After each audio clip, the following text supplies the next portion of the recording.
Oh, yeah. What's good? What up, D?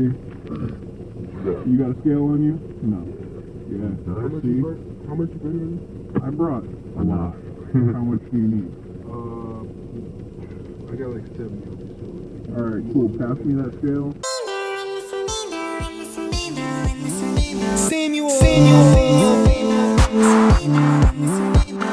Alright, I have kept this video from you guys for long enough. This is why I left Atlanta. These reasons are so dynamic and deep that they melted into each other. I remember hearing in a book once that in a relationship, if one person craves connection and the other person craves power, the person craving power will always dominate the person craving the connection. By the time I heard that book, I came to a conclusion that power is connection. Well, if you want to talk about time, I care way more about time than opportunity. Because time, to me, is opportunity. I have no patience for anything at all. I was so used to the convenience of making music and videos, working out, and eating in the same room, in immediate proximity to the room where I showered, shaved, and shat comfortably on a toilet in between the two fixtures, which I used for the sake of aforementioned activities of personal human hygiene, all 2 doors from down the hall where I put my laundry every 2 weeks, all 1 floor above the company for which I worked, all down the street from the job site that I worked at. But I thought I was even emotionally ready to move to a completely different area of the country with not really a job there or much money and a car that needed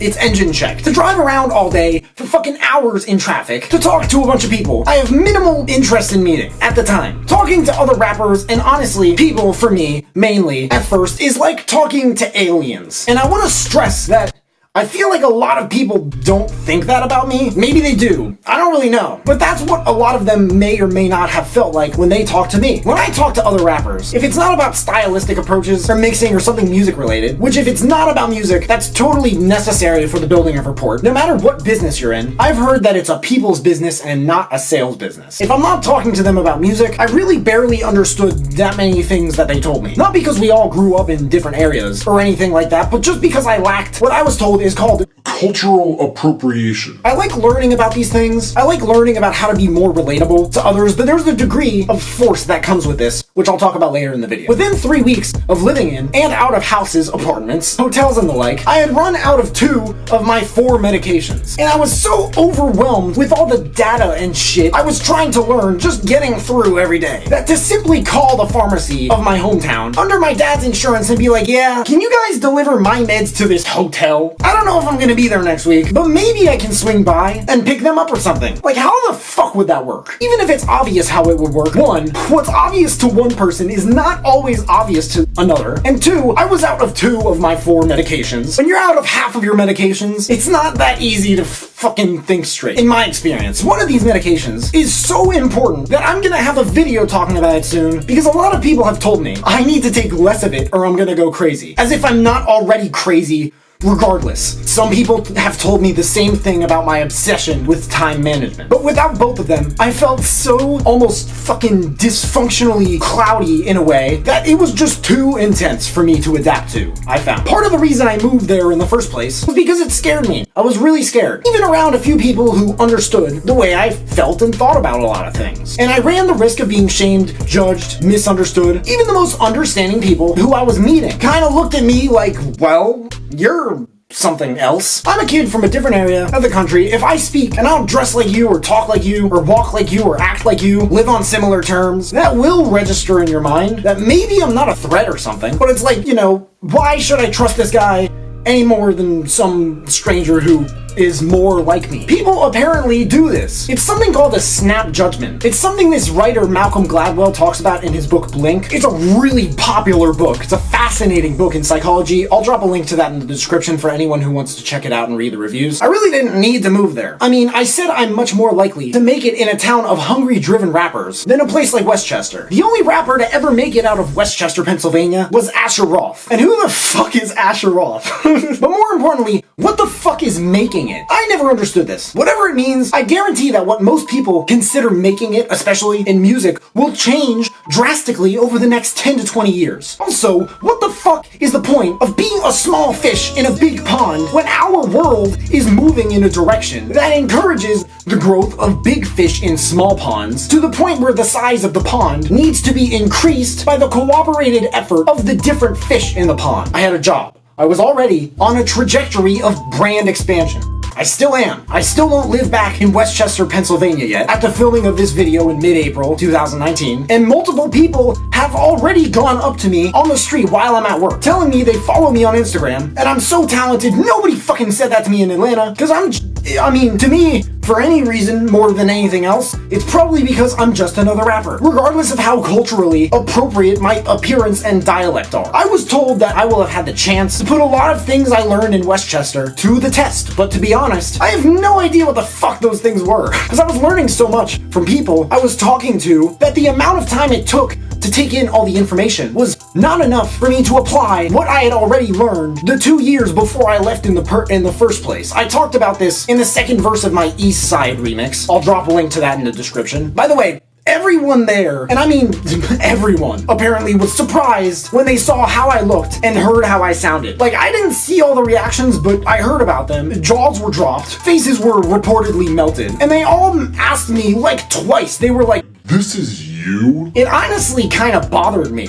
because it's like, if you can hear it and see it, you still can't believe it. Maybe that's my fault. A lot of artists heard it, and I couldn't tell if they were bored or intimidated. I tried to humble myself, I'm not kidding when I say this, by defaulting to the assumption that they were bored. I wasn't happy with the times, I couldn't tell if it was working or not, and I wasn't financially prepared either. I had maybe $1,000 or something when I left, and by the time I came back, I had $100 or less. But I really was just not cool with how it was turning out. I was kind of just driving all over the place. There was no planning whatsoever, which fucking sucked. I woke up every day asking myself, even with the people around me who knew and used the answers to their advantage, and they wanted to help me with it too. I don't want to discredit them. They're doing their thing. I hope they still are. I hope they're fucking succeeding at it too. How am I gonna sustain this lifestyle? It required me to do shit that if they told me to do it, it's like telling a bunch of people to run. All of them would run, and I would stand there like, huh? Where? Can you be more specific? Is there a guy named Run in the back who you're trying to get the attention of? There was no clarity. And what's so fucking weird to me is that people I study are obsessed with planning and clarity. And there's also a difference between the future of music and the future itself. Now, to mention the name of, or even talk about the A&R who convinced me to try moving to Atlanta in the first place is just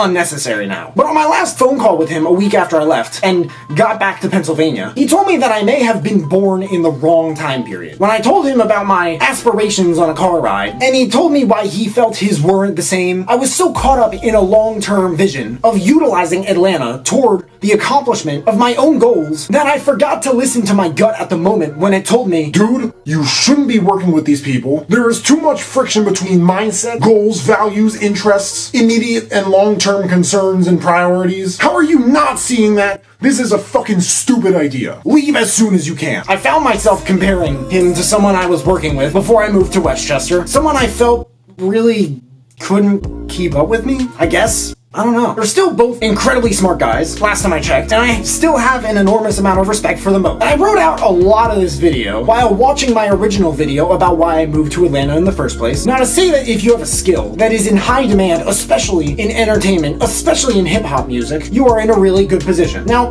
again, I am extremely confident in my work, like I said in the video. However, the amount of networking, handshaking, and everything required didn't add up in my fucking robot brain when I considered a number I learned about prior to my move there, one that is shrinking violently in a way governments, copyrights, publishing organizations, and the like cannot keep up with. $15.7 billion.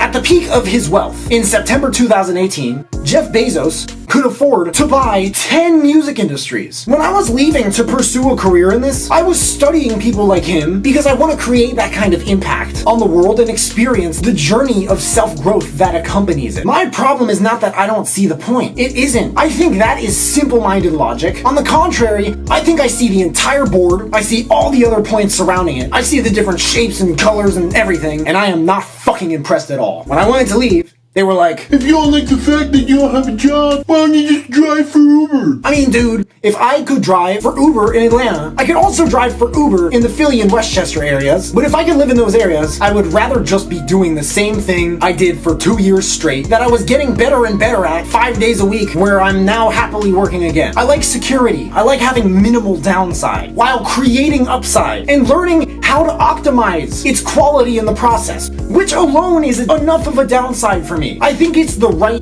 kind of downside, in fact. I feel like some people are way more biologically or environmentally equipped to deal with particular downsides of whatever situations they're in their lives and how that direction of those situations is going. But it's like that for me so that it doesn't get fucked up as it becomes more of what I want it to become. That's what I like. What I don't like is fucking having all these unorganized choices. And it's like, well, here's a bunch of shit. Do whatever you want. If you fuck up, your homies got you. They did. And I was grateful, but I didn't feel responsible. And if I did, I either didn't feel responsible enough or I felt too responsible, which is something I try to never do, ever. But I didn't feel like there was much I could do on my own to get back on my feet. I didn't feel like there was much value I could offer easily in accessible ways. And again, just so much of this shit was just too overwhelming for me. It was too much of a change. And sometimes I feel like half the people who watch these videos understand less than half the shit I'm explaining. And sometimes I feel like that's because sometimes I feel like half the time I don't even understand half of the shit I'm saying. But you know what the craziest thing about all of this is? Our collective use of the internet is somehow making all of that easier over time. But to say I moved because I would feel like I'm in a jungle as opposed to feeling like a caged animal in Westchester should not mean much. Because people like Jeff Bezos would be the type of animals to turn the cage into a jungle and the jungle into a cage. It really doesn't make any sense to say that location affects your career as a rapper and or producer. If you disagree, please hear me out, because I have an entire fucking video talking about this, which I'll link in the description below. It's a freaky video. I explain some things in that video that I guarantee are at least kind of worth considering before you try moving to another city as a rapper or producer, relying on your location instead of strictly the internet. As a musician or any entertainer may work in 2019 for sure, but in 2029, 2039, 2049, and especially fucking onward, it is worse than a bad idea. And living in the future now in your head may not sound like a good idea, but the people who in the past every single day lived looking at the future, those are the people who have the most results now because they prepared, they used organized planning and time management and clarity and purpose and all this other shit that I felt like I didn't have. I felt like the people I was with, you know, maybe they had it, but I feel like they didn't have enough collectively. And that's okay. A lot of this shit is okay. If it weren't okay, I wouldn't be alive right now. But like I say in the video, nouns are turning into verbs. Zero is becoming the new one, and one is becoming the new zero. If you are hearing these things and they don't make sense, that's okay. When I say them out loud, I don't know how to put them in simpler terms yet, but here, the power of Atlanta or any location will never compare to the internet and or the power of the evolution of technology, even in today's industry of entertainment. How do I know that? Well, if it weren't for the internet and the evolution of technology, one, no one in Atlanta would have so conveniently discovered my music. Two, no one in Atlanta would have so conveniently been able to contact me with an interest in working with me. And three, no one in Atlanta would have been able to drive to my apartment to meet me in person. So as you can see, I couldn't have fucking moved to Atlanta in the first place if it weren't for the internet. So that's why I left Atlanta. Have you guys been to Atlanta? Have you lived there? Do you live there now? I don't want to discourage anybody with this video, by the way, but what's the experience like? Hopefully it's better than mine. Mine could have been 1,000 times worse, but it was really just not necessary. Also, let me know if you guys have anything you want me to talk about in future videos, and I'll give you a shout out if and when I use them. If you have any questions, please feel free to hit me up. There are links at the bottom of the description to all my social media. Also at the bottom of the description, there are links to my new production kits where you can find all the hardware and software I use to make music and these videos. If you buy any, I get commissioned, which helps me build this channel and keep making these videos for you guys. I made all the beats in this video. If you want to use them, you can find links to each one in the description or at samuel.earth/beats. Make sure to leave a like if you like it, subscribe if you haven't already. If you could turn on that little bell to receive a notification every time I drop a new video, that would mean the world to me. Thank you guys so much for watching. You can find me everywhere, and I will see you then.